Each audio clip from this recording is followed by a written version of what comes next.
Alrighty, good afternoon. Welcome to the Two Gargs podcast, episode number 1, because the last one didn't count. So, episode 1 of our indie comics broadcast. I'm Michael McAdam. With me are Captain Kyle Hazard, or Kyle Burles, and our friend Mike Rieger. Oh, I'm freeze Kyle, why don't you tell everyone a little bit about yourself and your stunning backdrop today? My name is Kyle. This is my front room. Apparently my picture is frozen and I'm not moving. Oh wait, there I am, kind of moving. Stunning. It's just riveting. I'm personally fascinated by your life. Moving on. Mike, tell us about yourself. No. My name's Mike, and I didn't consent to be here. I'm being forced. You can't see my face, but I'm blinking twice because I need help. Mike, what are you working on today? You've set yourself up to show us your art. I am inking page, I'm going to say 15 of the second issue of Twilight Detective Agency. It's being penciled by, Miguel is his name? I'm sorry. Yeah, Miguel. Yeah, Miguel Cabello. Real tight pencils. All I need to do to ink is turn on adjustment layers and the magic happens. So it's like the laziest job ever. But I'm still getting credit for it, but of course not paid.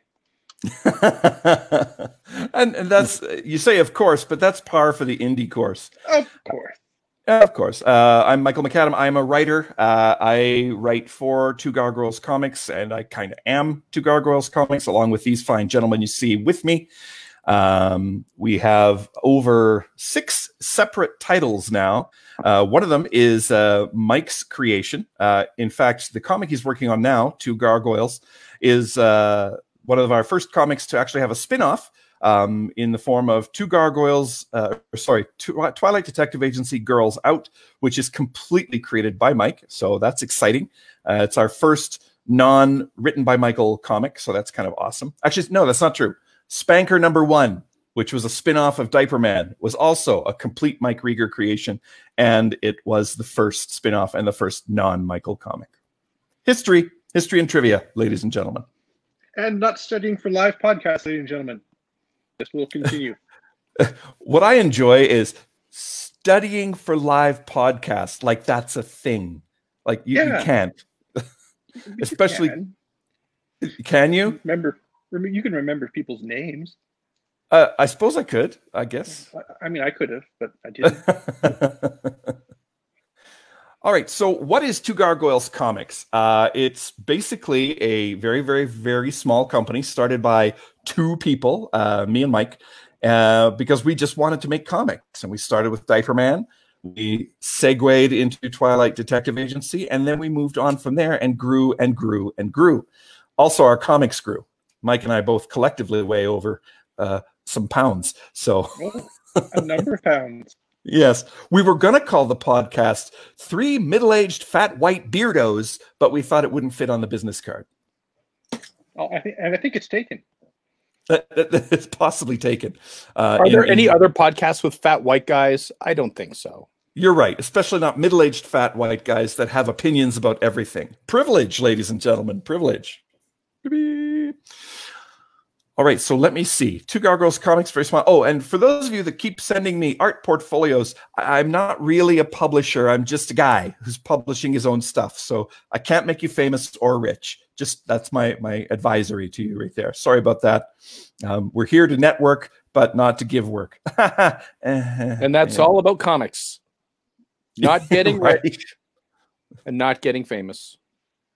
Right? Talk about a labor of love, right? I think the primary motivation in doing what we do, and I was asking the guys this before we went live, like, what's your motivation? And I think the motivation is simply not being able to not do it. How true do you guys think that is? Yeah? Yes, I am very fidgety. Yeah. And it's either this or knitting. You prefer this. Kyle, you struggle with the fidgets. Is art a major outlet for you? Absolutely. I probably couldn't do knitting because I'd wind up stabbing myself or others. Again, But yeah, it keeps me focused and somewhat on task as much as I can. I was reading something about this. Yeah. I was reading something about this where that's kind of how you know you're a real creator, is if it doesn't stop. If it's just a constant ongoing, I can't let go of this, I can't stop doing this kind of thing. If you're looking for legitimacy, if you ever worry about, oh, gee, am I really meant for this? If you can't stop doing it, then yeah, I'm sorry, but you're meant to do this. Whenever somebody tells me I'm an artist, I'm like, oh, I'm sorry. Oh, I'm sorry. Man, I'm sorry. Your son is artistic. he has artism. Yes, he is got the arts going on. So that kind of covers why you do it, what keeps you doing it. Is there any kind of reward you guys get? So anything that jazzes you particularly about your own stuff? Oh God, no. After about 6 months, I'm sick of seeing it. Yeah. Never show me old art ever again. Right. It's a long travesty of pain. So where's the reward? There's none. There's none. No reward at all. Yeah, Sisyphus rolls the boulder up the hill. But the reward is, I'm almost there. I'm almost there. Okay. Oh, fuck. Right? Yeah. For me, and maybe it's different because I'm the writer. I'm the writer. For me, it's finishing, right? Just like and writing the end, or actually seeing the book come out. That's like a major but then the high is very short and very brief. And then you're pursuing the next high. I really feel like it's, well, seriously though, like it's kind of like an addiction, because you're like, oh, I got this done. Oh, that's so awesome. Oh, I got this done. Oh, it's so awesome. But then you're immediately abandoning it for the next thing. That's so absolutely true. Yeah. Except 100%. with most artists, it's like, ooh, I started this thing. I'm enjoying this. I should finish this. Oh, wait, no, I got a different idea. I'm going to do that now. That's right. And then starting finished. Right. Starting has more juice, I guess, more reward, oomph, than finishing, maybe, because you're starting something new and exciting. Exciting and new. It's The Love Boat with special guest star Captain Kyle Hazard and Isaac the bartender. Yeah, there we go. Finger guns. Very nice. No shaking hands. Always finger guns. That's right. Quick segue to what Mike's drawing here. Hey, Mike, what are you drawing now? Some art. That's great, Mike. And for those of us that are listening to this on a podcast without any visuals, why don't you tell us a little bit about what you're drawing? This is my character Veronica from my spin-off comic we mentioned earlier, Twilight Detective Agency Girls Out. Very nice. What's Veronica like, Mike? She is horrible. My wife describes her as a sociopath. Excellent. And you take pleasure in creating her and writing about her? Yeah, I always am more interested in the villains. When we worked on Diaper Man, I think my favorite part of Diaper Man was coming up with the goofy villains. Yes. Heroes are boring. Villains are fun. And so I've given Veronica only flaws, no positive traits. Well, no, some positive traits. But yet, when you read that's okay. When you read the book, though, she's fascinating. You describe her as being like all flaws and all negative traits, but that makes for a fascinating and compelling character too, right? I've seen many people like, how do you make a character? It's like, you don't make a character, you have an idea for one, and then the character starts talking, is how it works for me. Inside your head, telling you to do things. Like, burn the neighbors, burn people. Yeah, there we go. Or the house. I was going to go straight for the people, but okay. The people are inside the house. That's very good. It's probably more efficient that way. And the house. Because the house needs to die. Oh, goodness. So one of the funny things that is in Mike's drawing right now is in the bottom left-hand part of that panel, Veronica is saying, I hate the words that are coming out of my mouth right now. Or I hate the words I'm saying right now, which is funny because that's Mike in every interview ever. I hate the words that I'm saying right now. Yeah. Note to listeners, I am lying frequently. So Mike, in fact, he's lying right now. Is Twilight Detective Agency Girls Out your favorite project ever? Yes, because it's the one I'm currently doing. If I moved on to a different project, that would then be my favorite project ever. Right. As we were saying before. I see we have some people joining us on the Facebook, putting in some comments. That's great. Welcome to Sherry and Kevin. Hello. If you guys have questions, by all means, type them in. We'll be happy to answer them for you.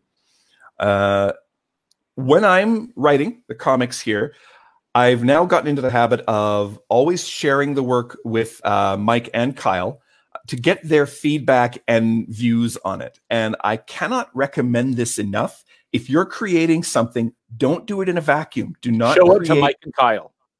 Yes, show it to Mike and Kyle. In fact, let's see now. If you want to contact them, there's Kyle on Twitter at KyoHazard and at KyoHazard.com. And Mike is Hawkstone585 or MikeRieger.ca on Instagram. Yeah. And of course, Two Gargs is right here. Once again, I must stress, we can't make you rich or famous, but we can give you feedback. Ha ha. Also, don't send us your ideas. That's a whole legal thing. But yes, what I was saying is when you're creating, don't just keep it to yourself. Let other people read your stuff. Let other people see your stuff because they might have suggestions that you haven't thought of or notice things you haven't noticed that will make your book that much better. And you owe it to yourself to make your book as good as you can make it.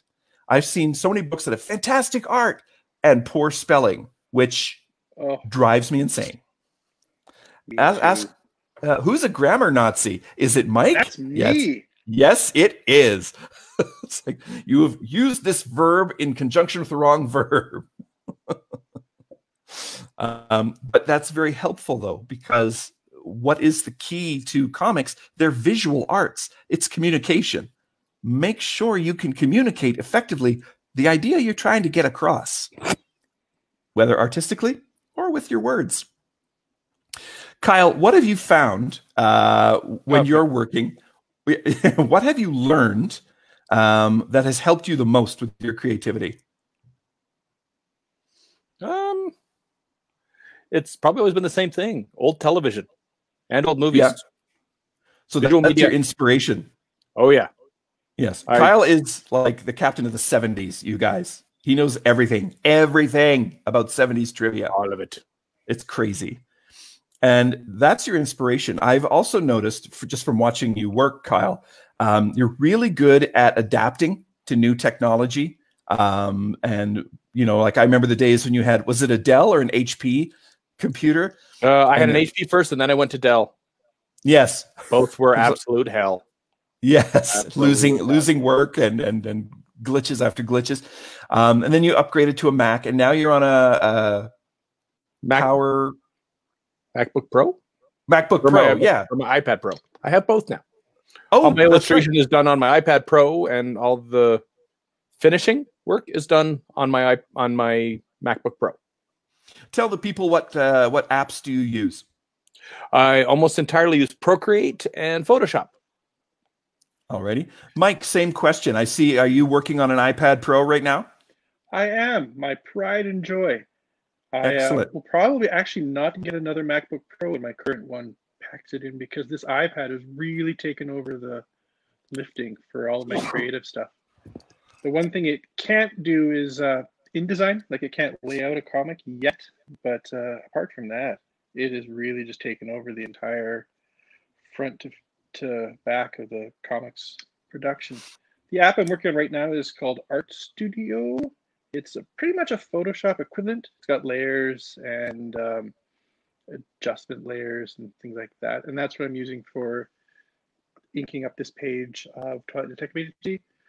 On my own, I use Procreate for sketching. And then for the actual inking, I use a vector program called Graphic. And that's this one here. It's like a stripped down version of Illustrator. And instead of using an ink pen, I use Graphic to create shapes. called nude. So I'm building this as a series of objects rather than coloring it as a series of pixels. And that's pretty new. Like, I think, Mike, you're the only person that I know that works so much in vector. I mean, there's other vector artists, but yeah, I'm one of the only people I know too. Yeah. And that's interesting, right? Which, circles back around to the idea of like, how should I create? What's the best program out there? What's the best tools out there? And the answer really is whatever works for you. Absolutely ask other artists what they're using, what they're working on, ask for recommendations.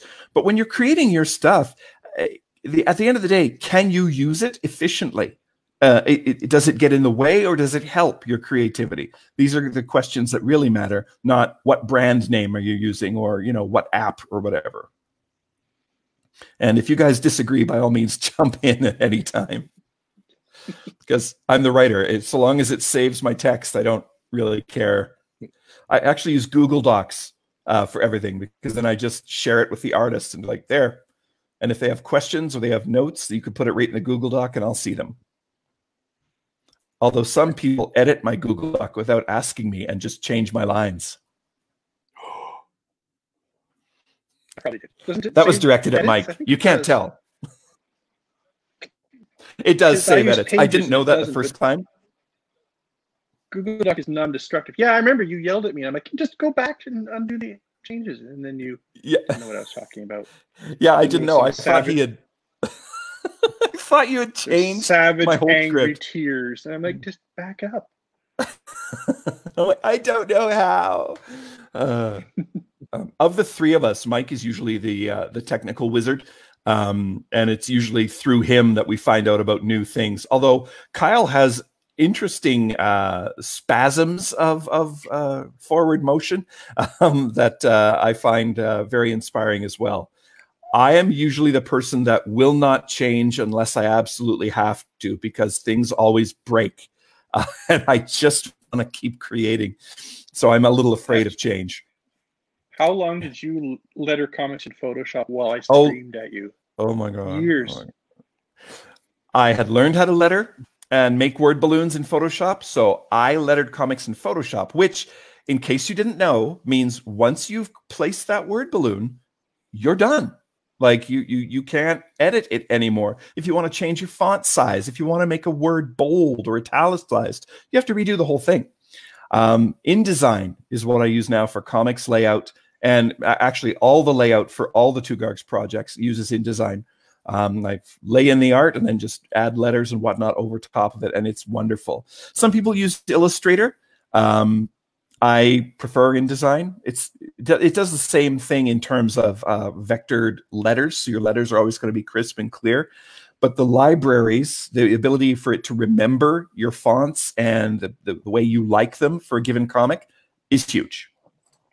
Yeah, and Illustrator isn't really set up for multi-page documents or for importing pixels. Right, because at the end of your comic, you've got to gather it all up and export it in a format that whoever your printer is can read, right? So usually a PDF. Sometimes just raw TIFFs, I think, but it depends on the printer. But the point is, InDesign can do anything that you need in that respect. So like export your work. I should learn how to use that. Well, all we ever do to teach Kyle things is just give them to him and then go away for a while. And yeah, Kyle's all by himself. Kyle's a button pusher. He likes to push all the buttons, and that's in the computer and outside the computer. So let's talk about 2020 and the plans we had for 2020, and now the plans we have now. Man. So Kyle, when you're planning, when New Year's rolled around, did you have like a goal for this year? Yeah, I had planned to do several more shows. I booked a bunch of time off work of my day job to go. I need to go to this show and this show and this show and this show. And now they're not. Now I sit in my home. That's right. And grow my beard. How has that impacted your motivation, Kyle? to keep creating? Oddly enough, it actually helped my motivation because I am not a very social person. I do not like to go out and hang out with What? people a lot, and I No. like to sit in my home and draw and be left alone a lot of times. So this is working out well for Yeah, you. I'm actually kind of good. Woo! Go COVID-19! Woohoo! Silver lining. Mike, how about you? 2020 just happened. It's New Year's. How are you viewing it? What's your goals? I had actually retired from doing shows myself, but my friend Michael and I redesigned his entire booth from top to bottom. We got a new banner, got a completely new business model, new direction. We're gonna have all new comics. I love new direction. None of that means anything anymore. So much work we all put into it. My wife. Seriously, it was a group effort, you guys. Like Mike and his wife Lisa are both professional, what's the right word? I don't want to use the wrong word. You're not typesetters. Oh, designer? Graphic designers, yeah. Graphic designers, right? So, of course, I used them to please help me figure out my thing. And it was not easy. I thought it'll be as simple as, what color should I use for my banner? But no. Oh, no. No, we told him he was wrong multiple times a day. It was very frustrating. But I love this purple. We go, Michael, that's blue. Yeah, I have a weird kind of color blindness, which depending on the day and the light is there or is not there. So that's awesome. But we ended up with this amazing backdrop that you see here, which unfortunately you can't see all of, but because we're in my kitchen. And that's the only place I had enough room to even remotely, set it up. Ta-da! But and we'll never see it because cons are over. Yes. Bye cons. Bye. All life on the planet. Bye. Bye life on the planet. But yeah, I was the same way. I was like, 2020 is the year where I do more, where I expand my, my client base, where I, like have a whole new brand, and I got all this new brand, and I spent a whole bunch of money on creating. I even bought rainbow Doc Marten boots for my convention branding, so I could be that guy with the rainbow boots. And then conventions stopped, and so it's like, okay, so now we're all learning how to market online and how to sell things online. So if you want to, please go to twogargs.com, where you can see all the comics that we have worked on together, and you could purchase them all through there. Please support indie artists in this time of sequestering at home. We do need your support. So www.twogargs.com. For those of you just listening, it's TWOGARGS.com. Thank you for that. But let's talk about all this matter again. Yes. Oh, but let's talk about conventions for a second. Not this crude matter. Because Mike and Mike and Lisa have held the opinion now for a few months at least that the convention, actually it's been about a year, I'd say. You guys have been talking about the convention bubble has kind of burst. Yeah. Talk about that for a sec, Mike. Well, when we got an invitation from High Level Alberta that they wanted us to come to their show, we were like, that's too many shows. I don't know if anyone listening has ever been to the Vancouver show, any of them, but there's like 7. And the people who attend them kind of just wander around and look at your booth and just, they've seen it all before. I think it was a couple of years ago, I was up at a show in the Yukon, in the Whitehorse, and it was just that same old. And I realized, I could just stop doing this. What if I stopped doing this? And I did, and I never looked back. And I think a lot of people are just bored with the convention scene. Maybe not the artists, but the people attending are bored. And so too much of the same thing. Yeah, a little bit. And I'm sort of looking at the bright side of this Captain Trips plague that's killing us all. And maybe some of the smaller cons will fall by the wayside. And maybe in a couple of years, when conventions come back, people will be really interested in it. Maybe it'll help kill the $150 signature market so that people will have more money to spend. I mean, I'm an optimist. Maybe all these businesses will die and then something better will rise from their ashes. That's optimism, right? That's optimism. Sure. That's what optimism okay, means. yeah. Yeah. Oh, good. I thought Wow. Okay. I do agree with one thing, though. I think that because we've all been like stuck in our houses, right? The idea of gathering for a convention will be new again. It'll be a novelty, you know. So at least in the short term, people will want to come see us. Hopefully. What do you think, Kyle? For one more show and go, oh yeah, this was fun. I don't need to do this again. I But I'm surround an myself. optimist. Yeah, right. I was going to say I surround myself with optimists who are looking That's what to the optimism is. future. It's totally what it is. Oh Yeah. dear God! All right, what apologize, have you I'm guys? What have you guys got coming out next, Kyle? Gloaming issue number 4. Very exciting. Soon. Yes. I'm working on a new Chick track variation of not the copyrighted Chick track, but for twogargoyles.com. I don't know if that guy's on YouTube. For those of you at home, it's tracked with a T on the end, not track. Just FYI. Yeah, Two Gargoyles Comics does parodies of the very infamous Chick tracts, the religious tracts published by Jack T. Chick Enterprises. They've always been a subversive kind of entertainment. Available at chick.com. That's right. This is like free advertising. Guy a link. Yeah, don't sue us. Oh my God. But we decided You'll find the link in the description below. Kyle. You won't though. You really won't. Bell. Thank you. Can't believe we're sending traffic to that guy. But no, we decided really good. it would be fun to do subversive tracts that are not about religion, but are about indie comics, and then just leave them random places like bus stops, mall bathrooms, you know, libraries, like just like leave a little tract to talk about comics and creativity. And so that'll be coming up soon. But right now, you can go to tapis.io and check out Two Gargs there. Let me see if I can put that down. Tapis.io/Two Gargs. Boop, there we go. There we go. It's up on the screen. Go check that out and have a look at our tracts. And yes, Kyle's working on the latest one, which I've tentatively titled A Plague of the Spirit. Because, you know, we want to keep the spirit of the tract. Yeah, right? Optimism. Yeah. Optimism, totally. Anything else you're working on, Kyle? Nothing I can talk about. Oh, all right then. That's very Shut up! that's very non projects. Oh, art. Oh, not you. Oh.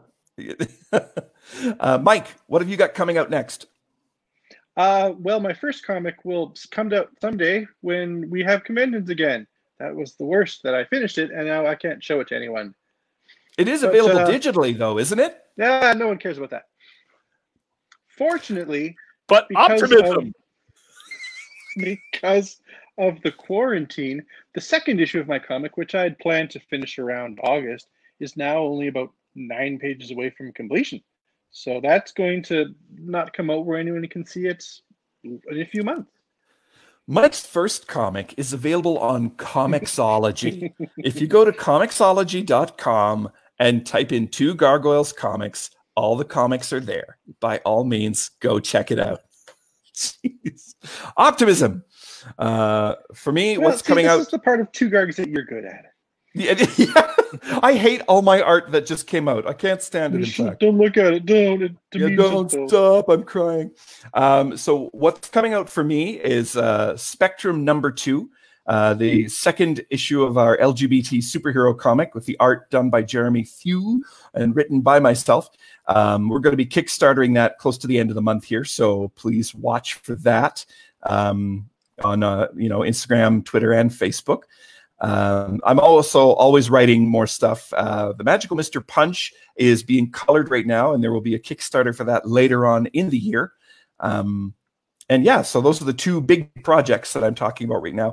Gloaming #4, I have finished the notes for and am slowly filling in the pages bit by bit for Kyle, who keeps reminding me, you haven't finished writing it.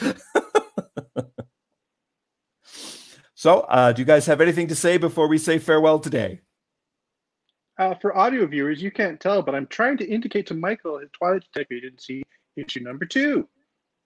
Oh, which I'm working on. Yeah, there. That's he has so right. many children and only talks about his favorite ones. That's right, and that's just this natural selection. Mike is literally this entire time kill the weak ones. This entire time has been working on Twilight Detective Agency number 2 with Miguel Cabello, a brand new artist at Two Gargs, who is doing the art for it, written by myself. And we get to see more about the two gargoyles of Two Gargs Comics. That's Hawkstone and Riverdale, who are gargoyles that run a detective agency and solve mystical mysteries. So watch out for that.